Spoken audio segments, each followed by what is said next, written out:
So first of all, thank you all so much for joining us here in person and online. We really, really appreciate your support and participation, and we sincerely hope that you enjoyed today's session. So our plans for this afternoon are that we will begin with an introduction to the People, Place and Energy Research Centre by our Centre Director, Professor Stefan Bozorowski. We will then hear from our first guest speaker, Nannette Youssef from the Runnymede Trust, and she's very kindly agreed to act as our discussant today. So Nannette will be reflecting on the edited collection that has been produced by the Centre. So she'll be sharing some of her own personal reflections about this work on persistent energy and climate crises and how this relates to her work at Runnymede Trust. We will then hear from our second speaker, Professor Peter Newell, and he will present his emerging findings from a research project exploring the political economy of supply-side policies, which seek to leave fossil fuels in the ground through bans, moratoria, restrictions on finance, and the like. So Peter will discuss the national and global attempts to advance these policies and where we might go next in advancing this critical agenda. And then after Peter's talk, we will have a panel discussion with Peter, Nannette and Stefan to discuss today's topic in more detail and invite you to pose your questions to our three speakers. Finally, I'd like to give a very, very big thank you to our sponsors of today's session. So we would first like to thank the School of Education, Environment and Development and the Faculty of Humanities, without which the establishment of this centre would really have been possible. We'd also like to thank the two leading research centres who are supporting this work and working at the forefront of sustainability energy transitions. That's the Energy Demand Research Centre, what we call the EDRC. And this centre brings together researchers from across the UK to explore how we can reduce energy demand in ways that are fair, aligned with our goals. And we're also sponsored by the Centre for Joined Up Sustainability Transformations, also known as the JUST Centre, which is based at the university and works with communities, policymakers, and researchers to co-create inclusive, place-based solutions for a low-carbon future. So, without further ado, I'd like to invite our first speaker, the Centre Director, Professor Stefan Bozorowski, to introduce the newly established People, Place and Energy Research Centre. Thank you, everyone. Thank you, Catherine, for that very thorough and excellent introduction. Thank you, everyone, for joining us today, setting aside your afternoon. I know it's a warm day. I know it's the kind of day when maybe it's an afternoon where you might not want to spend in the university building. So that's very kind of you to be here. And I'm also very grateful to the online participants.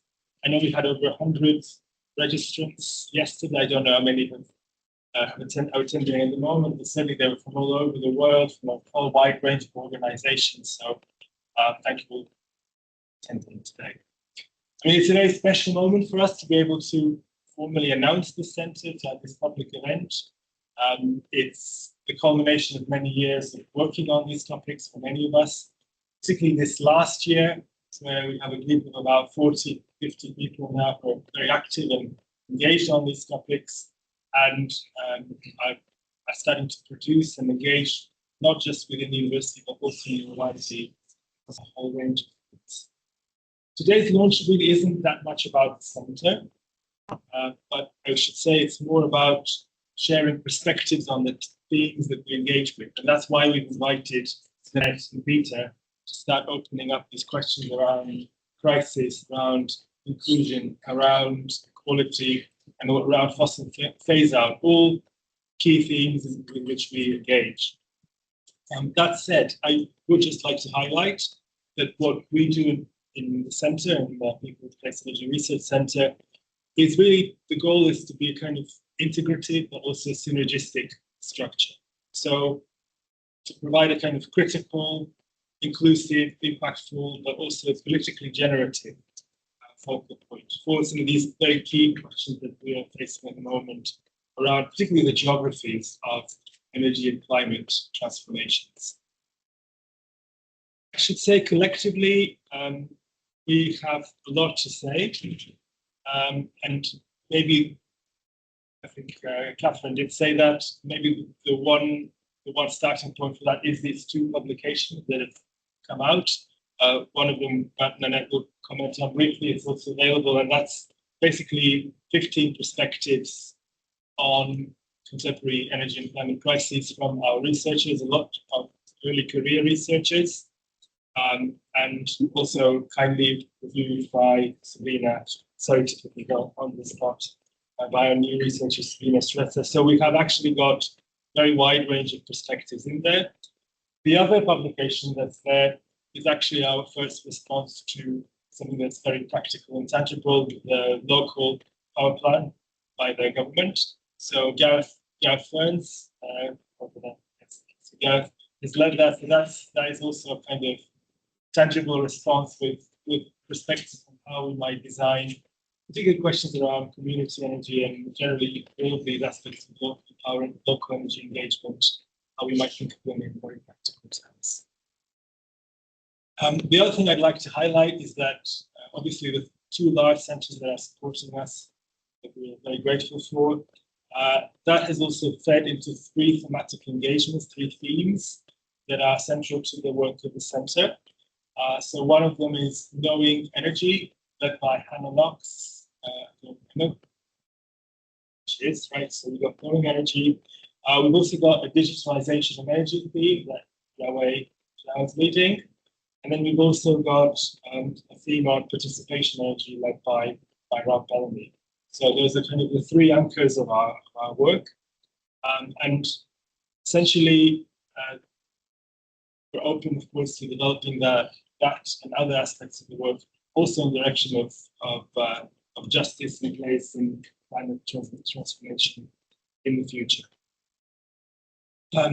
Catherine already said thanks, which I also want to repeat once again, which is how grateful we are to the School of Environment, Education and Development, also to the Department of Geography as well. Will Fletcher is here as the head of department and the whole research team in the Department of Geography, the school research environment, head of school, of course, Carly B, but also Louise Gorton and Van Plauter and sort of the research team, and also the Faculty of Humanities, Maggie Gale and the team there. And I think we wouldn't have been able to establish this centre without that kind of multi-level infrastructure that exists within the university. Also a network with these two centres. And then last but not least, and I think this is really not the least, it's actually the most in many ways, I just want to say many thanks to all of the members of the centre who are absolutely supportive. A lot of them are early career researchers, but then there's a dream team at the core of them. Sorry to put you on the spot, Catherine, and then Manon Burbage at the back.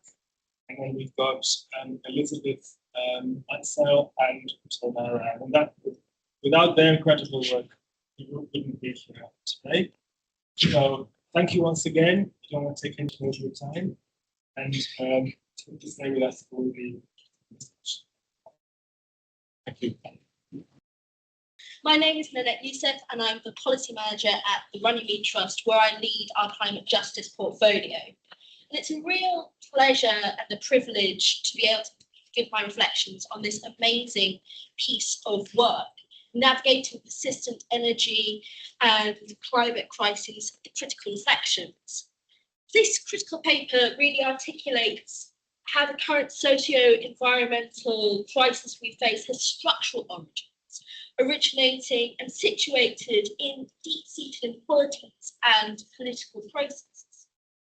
It rightly calls out the dominant narratives that largely position the inequalities and the causes of crises as technological or policy failures, and discusses how, and I quote, the crisis is shown to be lived unevenly. shaped by deep inequalities, whether that be through race, through ethnicity, through nationality, through citizenship, through class, through poverty, through housing, through infrastructure. It's so intersectional the way in which the energy crisis and the climate crisis are experienced, and that's what I want to talk about today. But what I want to do before I move on to this paper is situate this conversation in the present day. As I was writing this about a week ago, I had the news rumbling on in the background, and the racist pogrom in Belfast had just begun. We had heard harrowing stories emerging of families being forced to stay in their homes whilst they burned around them, but also stories of true heroism, whereby people of all nationalities, of all faiths, of all backgrounds risked their lives to save people who were literally in burning houses from the paramilitary groups that were roaming outside.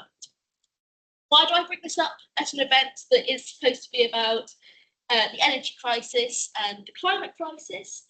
Partly because of my positionality. I'm a woman of colour, I'm a second generation immigrant. This resides with me in a very deeply personal way, but also because it's deeply relevant to what we're talking about here today. The climate and energy crisis is a direct result of an economic and political system that puts profits before people and planet. Many of the same billionaires and corporations and governments that are benefiting from climate destruction are funding and fueling the rise of the far right. That leads directly to scenes like we saw in Belfast and around the globe, but it also has direct implications for today's energy and climate crisis. And it's these origins that have played such a crucial role in determining the way in which the climate crisis and the energy crisis is experienced so unequally. European colonialism established a model of the global extractive economy which exploits people, ecosystems, and raw materials from so-called global south for profits mainly realised in the global north. Today, it's still corporations and neoliberal governments, primarily based in the global north, continue to decimate communities and the planet in search for profits. And it means the climate crisis is being felt really, really unequally, with low income, migrant communities, indigenous communities, communities of colour, LGBTQI plus communities and women bearing the brunt of a climate crisis that they've done very little to cause. As part of my work in this space, I ran a parliamentary inquiry investigating the relationship between global systemic racism and the climate and nature emergency. The inquiry heard from over 40 different participants, including Stefan, on the way in which this emergency was being realised very, very unequally. And they were participants from all around the globe, from communities of colour in the global south, to environmental activists in the global north, to indigenous communities residing all across the globe. And I'm reminded of the words of an indigenous environmental activist from an indigenous organisation in Brazil, who described the situation their communities face. And I quote, "Here where I am, I feel the earth and sky changing. The weather before was regular. There was rain and drought, but now it's confusing. There's no rain and there's more drought. The rivers are getting lower, the fish and animals are gone, the sun is hotter. For me, this is a sign that the earth is hurting. From my point of view, the instigators are strange men who arrive, cut down trees, burn forests, take gold, disturb the earth. They don't understand that when we say that the earth lives, that the forest is a mother.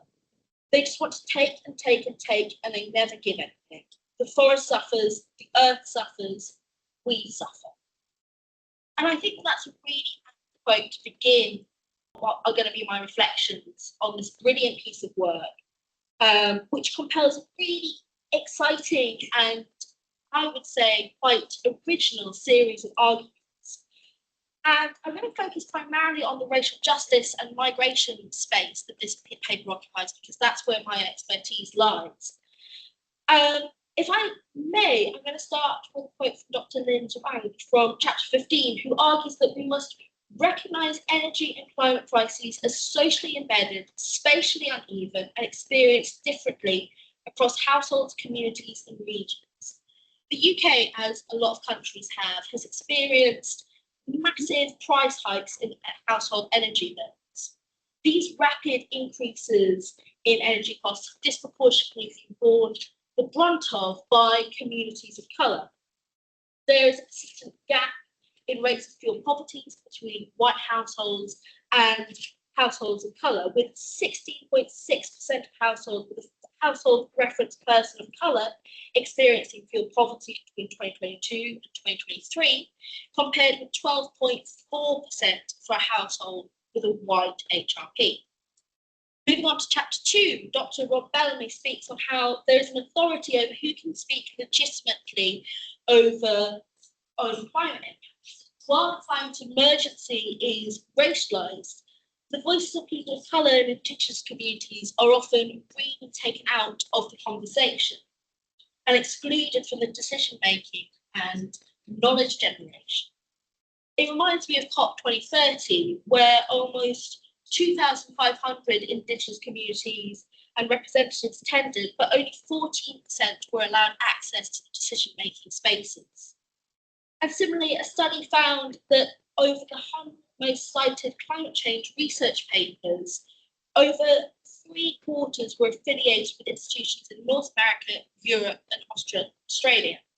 Releasing out on ideas on knowledge sharing and on lived experience by racially legitimising who has the power to speak on the impact of the climate emergency. Rob also writes of the need to integrate in socially engaged and locally responsive energy systems over centralised approaches.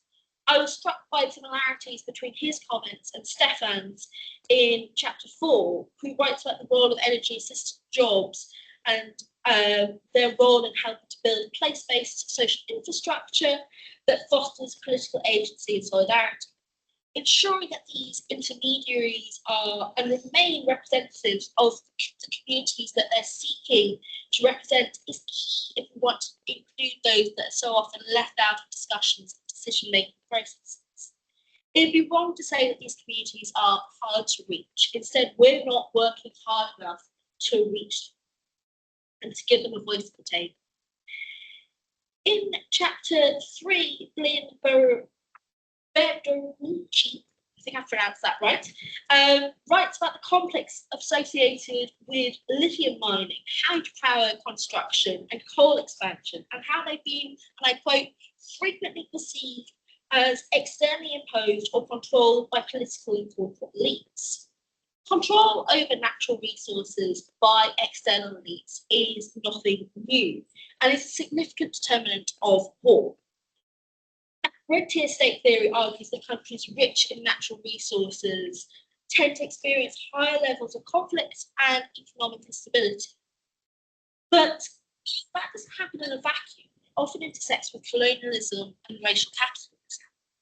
Much colonial expansion and conflict was driven by the relentless pursuit of resources such as the scrap for Africa, the Belgian exploitation of the Congo Free State.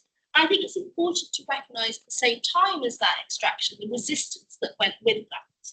So, for instance, the Maji Maji rebellion demonstrated the aggressive revolutionary reaction of the local population against the German exploitation of cotton plantations. But even today, we see mass conflicts in the face of extraction of oil reserves, particularly in the Middle East.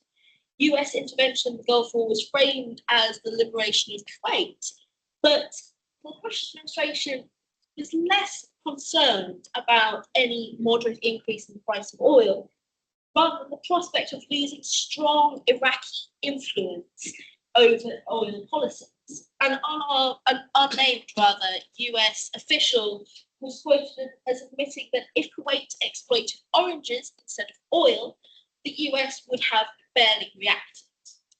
And the second Iraq war was heavily linked to securing oil resources as well. Post-invasion, Iraq's oil industry was rapidly privatised, with American and British firms playing a dominant role. Moving on to chapter 5, Dr. Marion Burbridge describes her research examining the socio-political drivers of energy deprivation experienced by refugees with leave to remain in the UK, and shows how energy deprivation in these households is a form of state structural violence enacted through institutional arrangements that systematically constrain refugees' ability to meet basic needs, including safe, affordable, and accessible energy in their homes.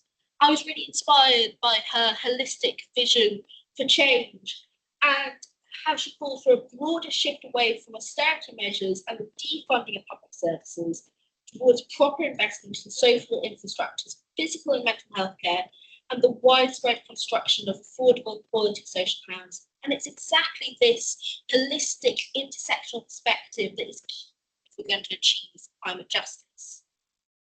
Moving on to chapter 6, Dr. Gareth Byrne describes the driver of the climate and energy crisis as the capitalist mode of production. I was really struck by the boldness and the accuracy of that way of describing the driver of the crisis.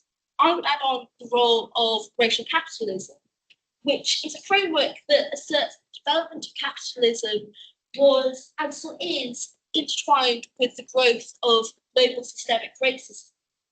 And it's inextricably linked to that. It argues that capital accumulation inherently relies on the exploitation, the dispossession, and the devaluation of racial groups. And I'm reminded of the activities of Shell in Nigeria, who, since the British colonial government gave them exclusive oil licenses over huge areas of the Niger Delta in 1938, I think is correct, have polluted huge areas of the Delta in their relentless extraction of oil in the region for use for profits realised largely in the global north.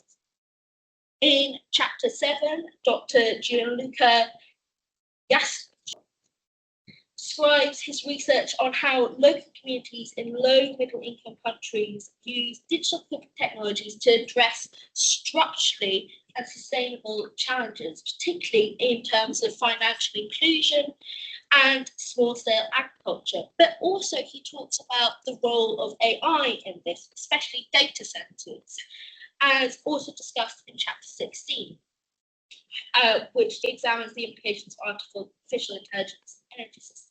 And I'm reminded of data from the US that demonstrates a structural pattern of where these massive polluting and resource-heavy infrastructure needed to bolster AI are placed disproportionately in areas populated by low-income people of colour. Data centres require enormous amounts of electricity and water to fund them, to power them, often running on continuous fossil fuel or natural gas turbines, which are placed directly often in areas adjacent to Black and brown communities. This mirrors historical redlining, where tech giants are placing these centres in and near communities that they know will not have the legal means to fight back. In chapter 8, Professor Hannah Knox writes about how we bridge the gap between the quite technocratic community and people who would be beneficiaries of these projects, but who risk being excluded from this conversation or to be opposed to it. And this chimes in with the writing in chapter 10 about addressing the climate and energy crisis justly requires more than technological transition, and how decarbonisation policies risk exacerbating social inequalities if social protection mechanisms are not integrated in transition. And this is something that I've spent quite a lot of time thinking about. How do we ensure that we bring people that could be left behind by the energy transition along with us, but especially ensure that the people who are most vulnerable to the decline of our climate and the rise in energy costs are included in the journey? And this is why targeted policy recommendations are so important, and I'm glad to see so many of them included in the supplementary paper. I think that the implementation of people of colour in this context as trusted intermediaries is really, really important. And this was a large reason behind the commissioning of the parliamentary inquiry that I talked about earlier. It was about including and better including the perspectives of people of colour in that policy-making decision. In Chapter 9, we write about the risk of the energy transition becoming ingrained within our neoliberal approach to development driven by capitalist-enabled consumerism, and how, rather than energy transition, we should think of transformation, not only switching to renewables, but also considering the social practices in energy use. And it's this idea of transformation that is echoed in Chapter 11. The current moment represents a crucial opportunity to transform our political economy into a more equitable society. And I'm really fascinated by this idea of transformation, moving away from the capitalist extractive economies that we currently live under towards a system that works for everyone and doesn't leave anyone behind. And I think that framing of the transition instead of transformation is really, really crucial to bringing along disenfranchised people with us on this journey. But the chapter also goes on to articulate something that I've been thinking about for years, which is how residential decarbonisation tends to take the form of policies that promote certain technologies over through behaviours or grants, loans or financial incentives, and it overlooks those experiencing the injustices. This echoes the remarks of Dr. Catherine Sugar in Chapter 14, who explains that energy suppliers frame the crisis through market logics, emphasising wholesale volatility, which can obscure the structural inequalities and shift blame onto households. And it's this individualised way of thinking about the just transition that goes back to what I was saying earlier about the need for transformation, not just transition. It removes key obstacles such as wealth inequality, global debt crisis, the colonial and neo-colonial histories that might mean that we experience a transition, but I would argue that it might not be a just one. In Chapter 13, it writes, precarity is not accidental or temporary, but an enduring condition generated by energy systems, government arrangements, and social norms that systematically privilege some lives whilst rendering others expendable or adaptable, highlighting how racism and racialized power relations further structure how energy and socio-ecological disparity are produced and governed. And what I assume is meant by that is the idea that people of colour are less likely to have access to green space. They're less likely to have a garden. They're less likely to live within 50 metres of an open green space. And this is because of redlining in the UK, which has meant that certain people of colour are forced to live in areas lacking in natural habitat and with access to green space. And this is why it's so key to include measures like this and understandings like this in climate policy. Climate energy policy regulations need to be holistic in nature and address the lack of good quality social housing, gaps in the Renters' Rights Act, and tax reforms, amongst others. Thank you so much for bearing with me with that whistle-top run through this brilliant paper. But before I stop, I want to ask what we do about some of the issues that the wonderful contributors have raised. Accountability is really, really key. The UK government must establish mandatory new due diligence laws to ensure that British companies take proactive steps to prevent human rights abuses within their operations. Targeted support is also really, really important, and the UK government needs to introduce targeted support to address the needs of those most at risk of energy insecurity. But broadly speaking, the climate and energy emergency is a multifaceted and complex issue that requires truly holistic response. It demands that we consider the role of our economic systems, of historical and contemporary debt, the legacies of colonialism, and the role of neocolonialism that played in creating and maintaining its impact. and any solution to the climate change emergency that aims to be truly sustainable must tackle its structural causes. This must include commitments to reparations, to debt cancellation, and wealth redistribution as a start. Thank you very much. Well, thank you so much, Nannette, for that really comprehensive whistle-stop tour, as you said, of the ESG collection.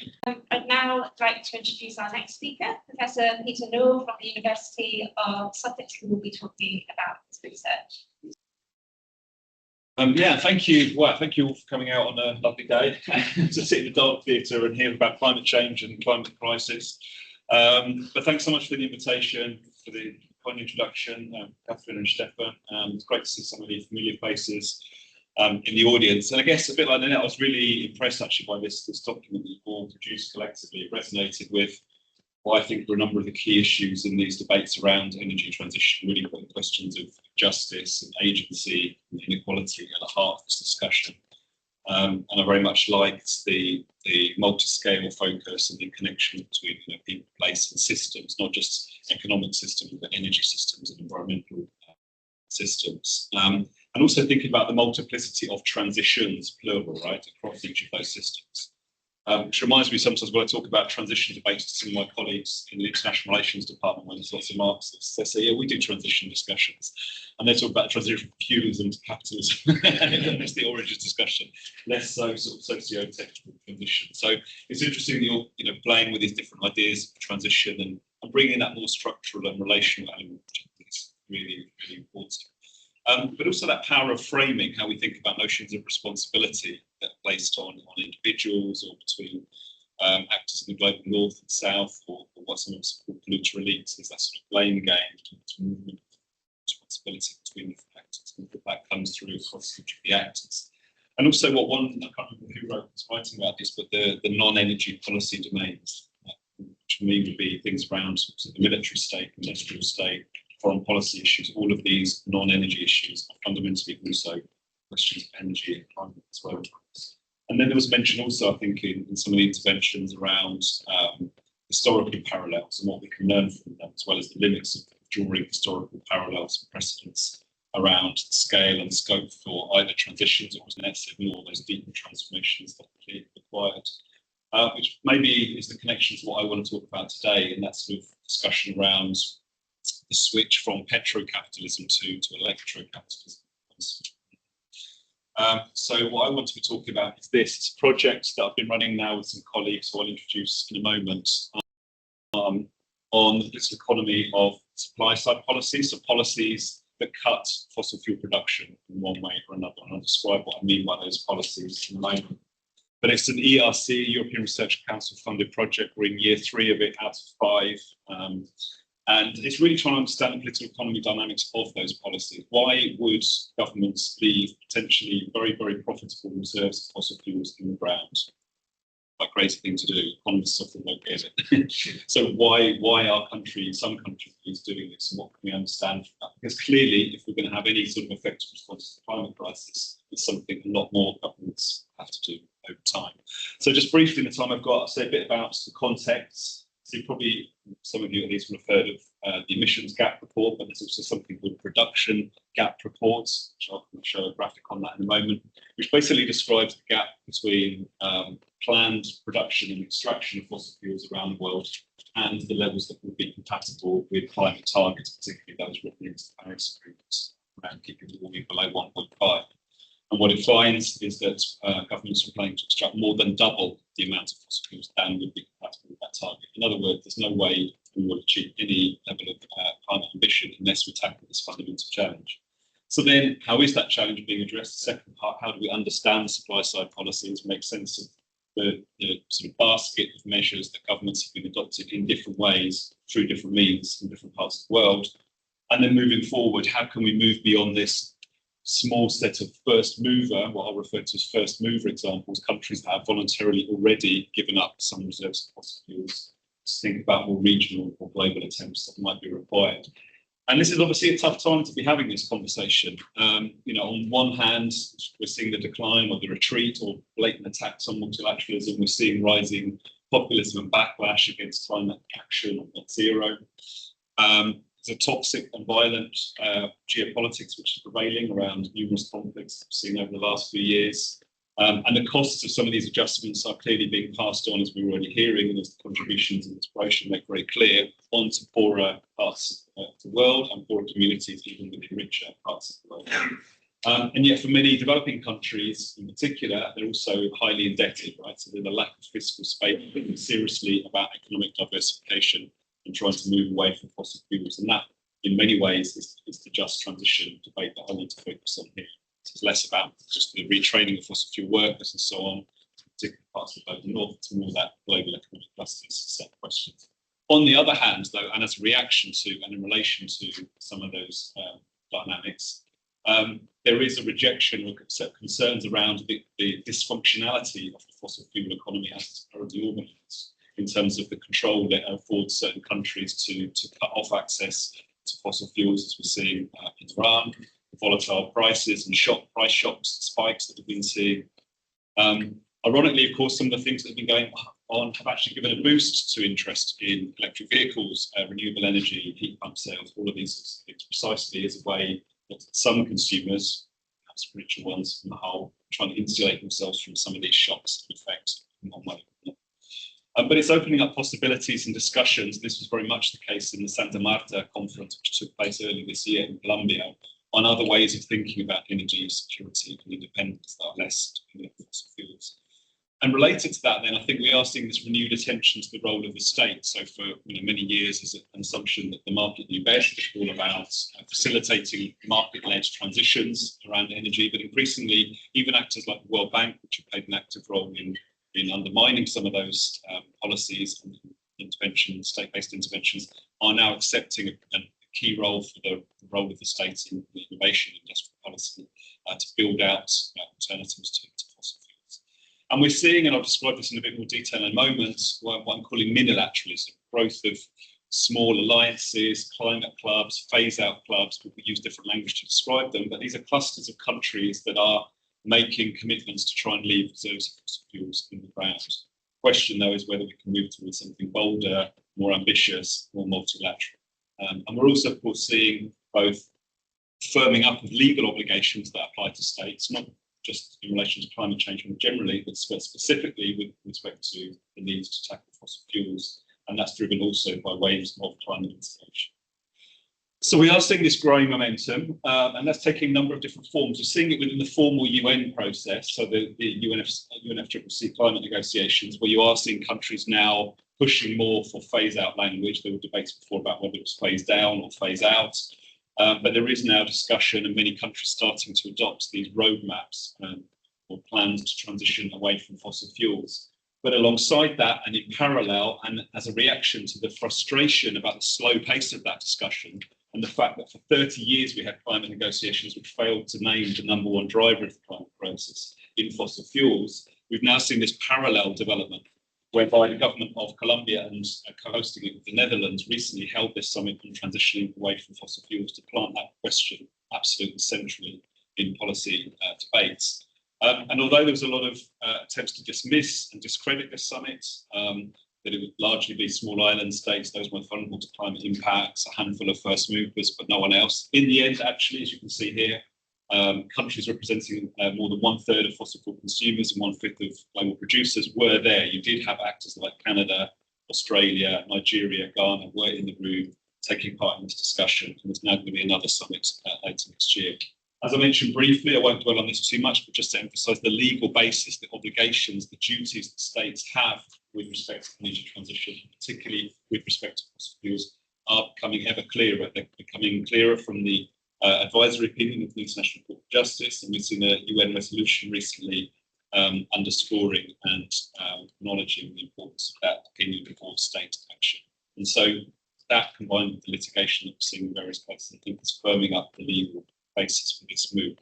This is the production gap that I referred to briefly before, and just pointing out this gap between what governments are planning to extract going forward and what will be compatible with climate targets, which they have also signed up with. So there's this absolute clash and contradiction here that needs to be addressed. But also want to emphasise there are many drivers of this emergent energy transition that I want to be describing today. It's not just about climate change. Climate change is obviously a big enough concern and a good enough reason for this transition, but there are many others. Some of it is around concerns around unburnable carbon and stranded assets, the assets that governments will be left with if demand falls, as it's predicted to by the IEA by 2030, that we'll reach peak demand for fossil fuels.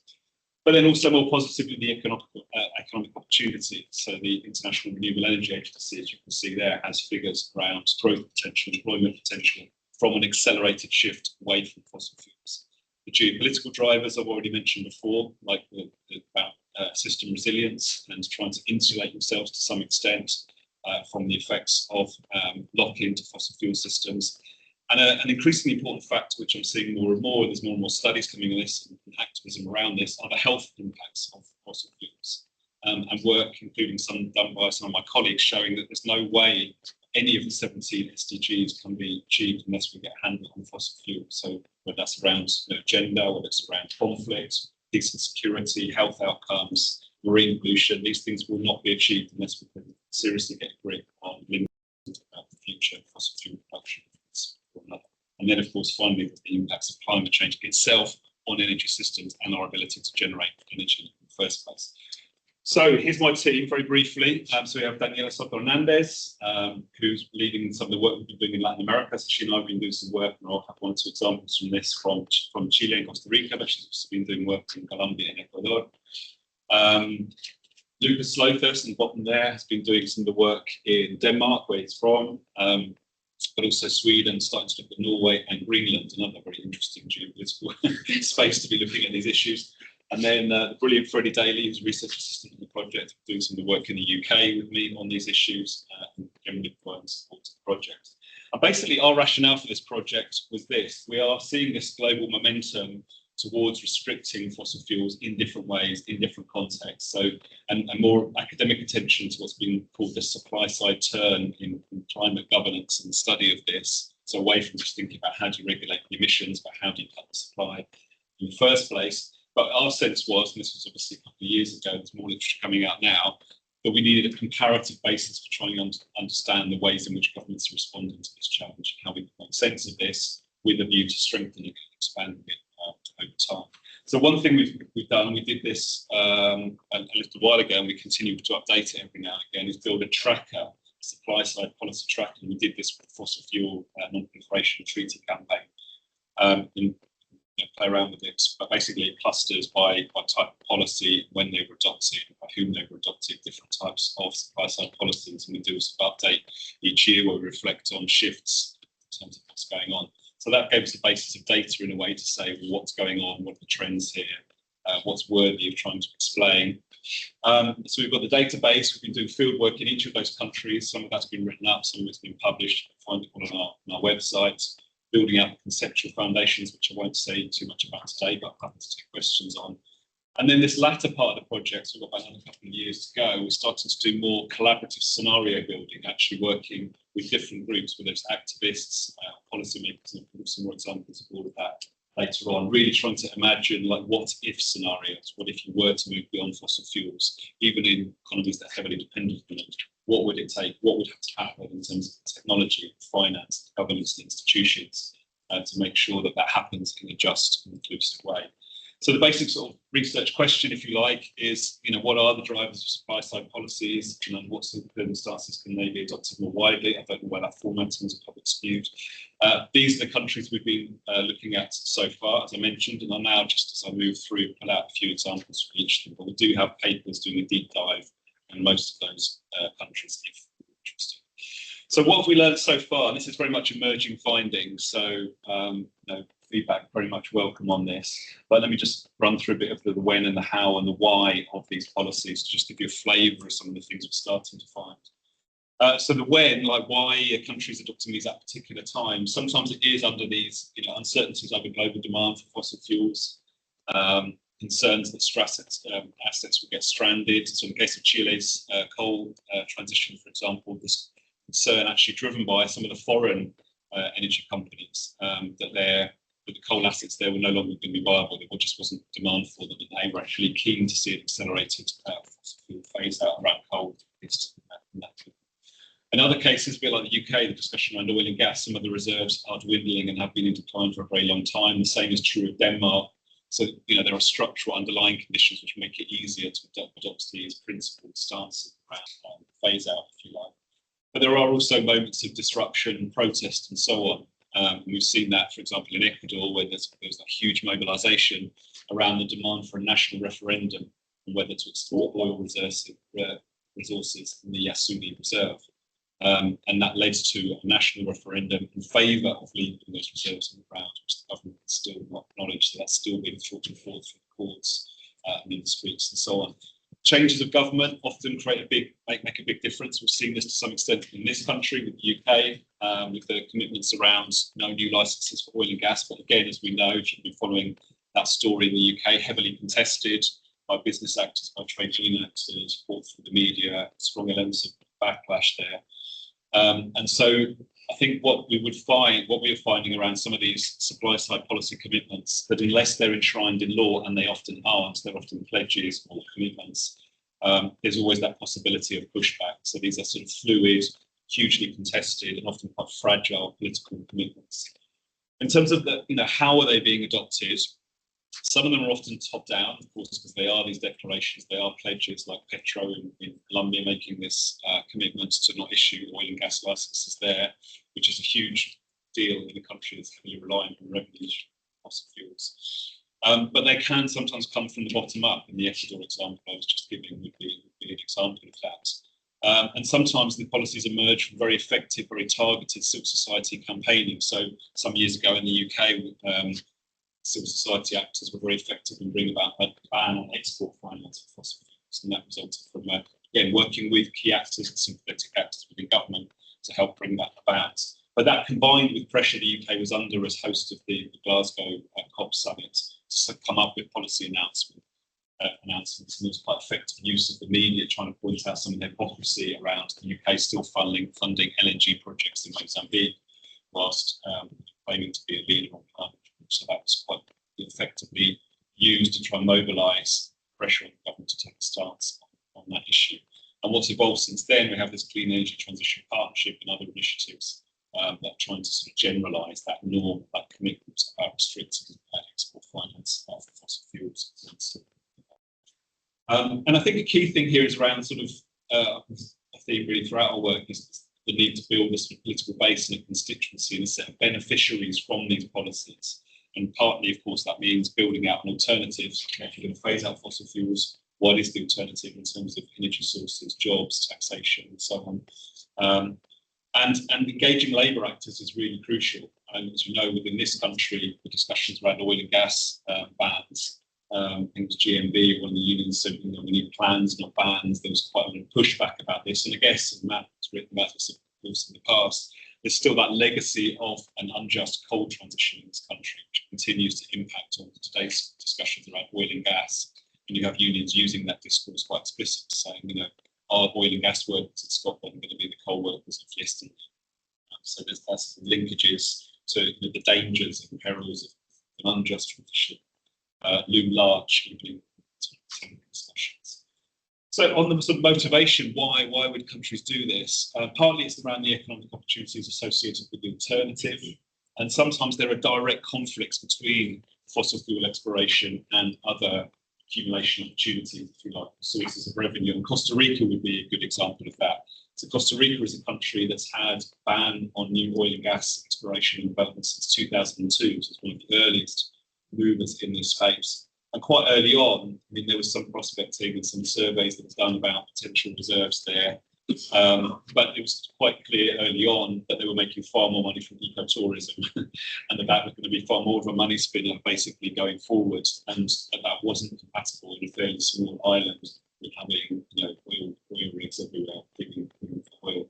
But again, the fragile nature of these commitments right now, there's a more right-wing government in power and they're wanting to open up again that discussion. So sometimes it's also around international prestige. In the case of Chile, in the case of the UK, some of these commitments emerge when there's a sort of spotlight effect of hosting a major international summit and the expectation that some announcements, commitments will be made. So Chile joining the Powering Past Coal Alliance and the No New Coal Compact and things like that. In the UK, as I said before, making these pronouncements about export finance for fossil fuels. So there is that sort of symbolic element there in terms of why countries adopting price measures. And actually, Lucas was doing some work in Sweden, which also has a ban on fossil fuels, even though it has very few fossil fuels. So it's a sort of anticipatory measure to try to preempt the possibility or the temptation if those reserves were. So just to sort of move on to the, how do we move beyond these national interesting experiments, but largely, for the most part, in countries that don't have huge reserves of fossil fuels, perhaps with the exception of Colombia. And here we are seeing a lot of movement. There are these phase-out clubs, plurilateral, minilateral, scholars have different language for describing these. Things like the Powering Past Coal Alliance, Beyond the Oil and Gas Alliance. We're seeing just energy transition partnerships being pushed, particularly around coal transitions in places like Indonesia, South Africa, Senegal, Vietnam, the clean energy transition partnerships. There's a number of these things starting to emerge. And they're important, but what I'm trying to reflect on here is, in some ways, they're quite limited. That regarding the Powering Past Coal Alliance, for example, countries tend to pledge to do that when there are particular concerns around stranded assets, around employment losses, costs are thought to be quite low. In other words, they've already extracted most of it, and it's fairly low risk to make some of these sorts of pledges and commitments. And it doesn't cover coal mining; it's coal for electricity. And so, there are some limits to the ways in which some of these things have been set up. They're obviously small numbers of countries; they're strictly voluntary, but they are expanding over time, and there is interest in them. Likewise, concerns around just energy transition partnerships, both in terms of the financing model, so more loans for quite heavily indebted countries, the lack of consultation with key trade union civil society actors, something was raised in South Africa in particular, and in some cases, classic development conditionalities being imposed on these plans. So in the case of Indonesia's GFP, for example, there's because of Japan's financing of it, the country is obliged to buy carbon capture and storage technology from Japan. So some of those conditionalities, power dynamics, continue to be played out through these processes. So, of course, they are generating momentum. They're important. They build coalitions of the willing, if you like. They're plugging governance gaps. They create speed, if you like, but they're weak on inclusivity in terms of key actors, and therefore the likelihood that just energy transitions will emerge. They are creating rules and norms that don't do too much to disrupt incumbent systems. And so this is a little bit of a paper published in International Affairs playing with this question of order and disorder, because we're talking about the need for order and rules and a multilateral-based, just transition of sorts. But at the same time, the political work is one of disruption and challenge of incumbent power structures, which are actively resisting transition in one way or another. And of course, because we have to recognise the very uneven capacity and, of course, fiscal space that many countries have to move away from fossil fuels, there are limits to these more sort of bottom-up, national-based or mini-lateral responses, which I think starts to make the argument for a more multilateral response to address the intimate interconnections. And again, I think contributions in this brochure that you've laid out here show that the intersectionalities across race, class, gender, and so on, but it's also intimate interconnections between different energy systems across different parts of the world, both in terms of who's getting access to energy as well as the sacrifice. And so it's against that background that my colleague Andrew Sims and I, some years ago, 2018, over a few beers in a pub in London, reflecting on the anniversary of the Nuclear Non-Proliferation Treaty, because it was the 50th anniversary at the time, started thinking about whether something like that could apply to fossil fuels. And so we carried on the conversation and started thinking, well, there must be something like this out there already, and looked around. We couldn't find anything. There was some talk many years ago from Rob Nixon and others about a coal treaty of some sort. Since then, there were proposals for a coal elimination treaty. But we thought we'd throw the idea out there, so we wrote an op-ed in the Guardian newspaper. Quite quickly, it got responses from Naomi Klein and Bill McKibben and heads of Friends of the Earth, Greenpeace and others saying that they've supported this idea. And so then we started writing some papers. We've done some with Andrews, lawyers and others, trying to think about what could be the content of such a treaty, which now has emerged thanks to Sephora Berman and colleagues in many different parts of the world, and particularly led by the leadership of the Pacific Islands. as a treaty proposal, basically. There are now 18 governments, many hundreds of civil society organisations, indigenous groups, labour organisations, environmental groups, backing this idea. There was a lot of discussion of it, and more countries actually in the Santa Marta conference held earlier this year, calling either for the treaty or at least for a new international legal framework to govern the transition away from fossil fuels. So I won't bore you with too much detail here, because many of you probably won't be international lawyers, and I'm not an international lawyer, but I've ended up doing quite a lot of this legal work with governments. But basically, I guess what I want to emphasise here, and what we're saying to governments in Santa Marta, is that although you might think this is not a good time to be thinking about a new treaty, and why are we wanting to think about new principles, funding mechanisms, and so on, but actually many of the core elements of a new treaty, there's already huge amounts of consensus around them. Many of these principles are already worked into many existing either environmental, trade, or human rights agreements, one sort or another. You can see some of them there. So whether it's around just transition, which you have in the Paris Agreement, non-regression, that commitments can only go upwards and downwards, you have human rights treaties, prevention of harm, again from human rights treaties, many different principles here, and of course ones that are already in the climate initiative around common but differentiated responsibilities, respective capabilities. Many of these principles are widely accepted. They're written into existing bodies of international law and can be refashioned, repurposed, and adapted for this new agreement. And it would have three pillars. So this is still a little bit with the language of the Nuclear Non-Proliferation Treaty, but treaty folks can talk about slightly different ways.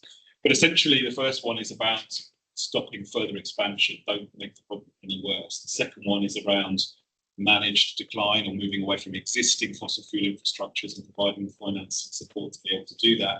And the third is that more substantial just transition pillar, which is dealing with some of the issues I was talking about before in terms of economic justice and the need for debt relief provisions, the need to regulate and reallocate financial flows currently going towards fossil fuels. For example, the $11 million every single minute still being spent on fossil fuels, according to the IMF, towards support for renewable energy in countries. So just to move towards wrapping up, I think one of the key challenges we're dealing with here is how to what we call socialise supply side policies. How do we build these as norms, or Fergus Green talks about them as anti-fossil fuel norms? Clearly, some of it is around challenging the power of fossil fuel capital in different ways. Many ways of doing that, from activism on the ground, blockading, indigenous resistance, and some studies by colleagues in Barcelona showing that up to a quarter of new fossil fuel infrastructure gets cancelled, delayed, or abandoned altogether because of ongoing resistance. So that's a hugely important part of this equation, of that on the ground resistance. But there's other ways of trying to cut the finance, as I was saying before. There's other ways of rethinking different ownership structures. GB Energy in this country, Colombia has commitments to building energy communities. A lot of interest in new ways of trying to govern energy in more democratic, inclusive ways, that are less subject to the whims and demands, the interests of life. But then clearly there's a big part of the puzzle, as I've shown, going back to where I started really, around the geopolitics of all of this. Are there fractures and differences between fossil fuel producers and consumers that can be activated, magnified with a view to sort of moving action forward? Can we play a bit with this difference between petrostates and electrostates that people are talking about? Does that open up new opportunities, new clubs, new arrangements that can be activated and supported to try and drive forward action in more progressive ways? But there's also a really important cultural part of that. And again, I think that came through in some of the contributions to the centre so far. It's around some of the discursive cultural work that so closely associated with fossil fuel lobbies really effective at doing this now, presenting fossil fuels as a key to poverty alleviation and development. So, okay, well, they may contribute to climate change, but we've got means of dealing with that. But really, these are vital towards lifting people out of poverty. And therefore, this is why many countries need to carry on using fossil fuels. So strong associations with well-being, with prosperity, with a good life, and so on. And that's some of the cultural work around how can you build new narratives and alternatives around fruitful access to energy, modes of living well that are not dependent on fossil fuels. So just to wrap up then, so I think we are seeing these moves to transition, certainly not transform, but to transition slowly away from fossil fuels. They are gaining momentum, they are being socialised nationally, regionally, increasingly globally, but the uptake clearly is uneven, it's inconsistent, and it's highly, highly reversible. So these battles have to be the battle settling Patterson, having to be fought and refought over and over again. Quantifying their actual impact is really hard. We've got to say, what does this add up to, all of these measures around the world? It's very, very hard to sort of put a number on that, about avoided emissions, or even quantities of fossil fuels that have concretely been left in the ground as a result of these policies. But hugely, clearly, politically and symbolically, it's very, very important. And there are these challenges around how are the big producers going to come on board, and we have these discussions all the time with the Fossil Treaty. Does it matter that in that first wave of negotiations, if and when it starts, that you don't have Russia, Canada, US, they're not interested in this. And actually, if you look at other treaty processes, sometimes it's helpful that they're not going to move to sabotage it from the get-go. You build up that normative framework, and over time, if it becomes successful, they might ultimately come on board because they can't avoid it. And I think that multilateral response ultimately will be necessary precisely because of these sort of intimate interconnections between energy systems, societies, and ecologies, which I think the centre has described so well. And it's really just I wish you good luck in the Thank you.